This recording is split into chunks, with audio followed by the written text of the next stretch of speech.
একটা নদীর ধারে ছিল একটা বড় আম গাছ। সেই গাছে বসে থাকত এক চালাক বাদর। রোজ সে পাকা হলুদ আম খেত আর খুশিতে দিন কাটাত।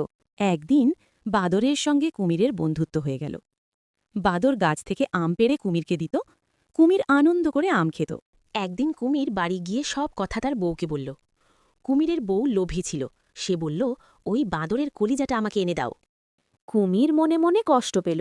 তবুও সে নদীর ধারে এসে বাঁদরকে বলল, আমার বউ তোমাকে নিমন্ত্রণ করেছে। বাদর খুব খুশি হল।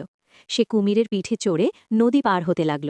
নদীর মাঝখানে কুমির হঠাৎ সত্যিটা বলে ফেলল, আমার বউ তোমার কলিজা খেতে চায়। বাদর ভয় পেল, কিন্তু সে বুদ্ধি খাটিয়ে শান্ত গলায় বলল, আরে, আমি তো আমার কলিজা গাছে রেখে এসেছি।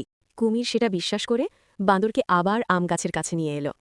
বাঁদর ঝট করে গাছে উঠে গেল। গাছের ডাল থেকে সে হেসে বলল, কলিজা কেউ গাছে রেখে আসে নাকি? কুমির মাথা নিচু করে দাঁড়িয়ে রইল। তবুও বাঁদর কাঁদল, কারণ কেউ এখনও লাইক সাবস্ক্রাইব করল না।